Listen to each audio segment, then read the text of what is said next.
Impact Wrestling fans? I'm here to talk about the World Heavyweight title situation. Feel free to hit that subscribe button and also feel free to hit that thumbs up button on this video if you love Impact Wrestling videos. So, we had Impact Wrestling last night and we had Michael Elgin kick it off, and he came down to explain his actions from Impact Rebellion. He talked about how he was the one that put Brian Cage out. He was the guy that took him out, and he said that he was the next guy in line for a title shot. He wanted him a title shot, so that brought down Johnny Impact, and Johnny Impact said, I was the guy that put down Brian Cage, and I want a title shot. And this brought down Conan, and he wanted Pentagon to get involved. So we had ourselves a nice little brawl, a brouhaha, if you will, last night, and that set up a triple threat match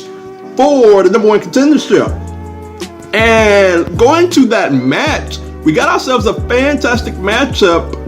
Michael Elgin pulls it off for the win, and I gotta say, going into that match, I said, you know what? Michael Elgin is the only legit choice here. You can't go with Johnny Impact here, and you can't just break up the Lucha Brothers just on a whim and go with Pentagon. So you have to go with Michael Elgin.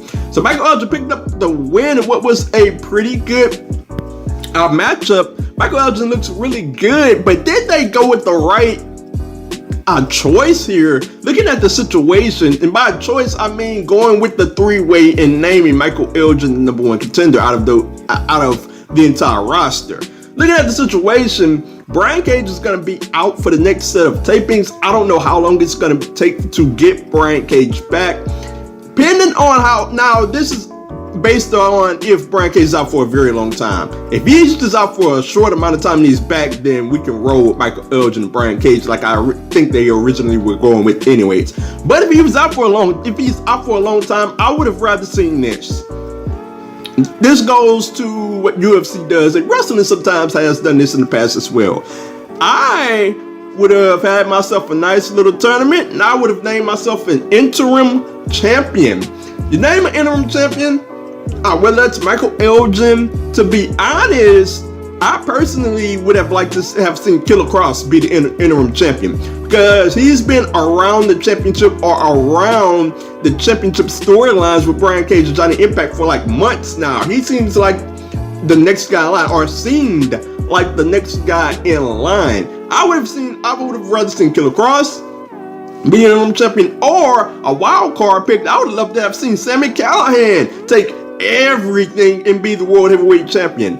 But as it stands right now, Michael Elgin, he is the #1 contender. I don't necessarily have a problem with it at all. I actually like it. They've debuted him really strong. I thought they would have had to run a storyline for Brian Cage to be out, and I remember, man, Michael Elgin attacked them. And that's the perfect way to go. Have Michael Elgin take the credit, get all the heat, and hopefully Brian Cage can come back in a short amount of time. I wish him the best. We'll see how it all turns out. Michael Elgin is the #1 contender. I'm interested and excited to see where they go next with it. So let me know your thoughts, whether that's in the YouTube comments or on Twitter at 2SweetPOD. That's the number 2 SweetPOD, or at OMGCoreyB. Let me know your thoughts on Michael Elgin, the Impact World Heavyweight title situation. Let me know your thoughts on all of it as well.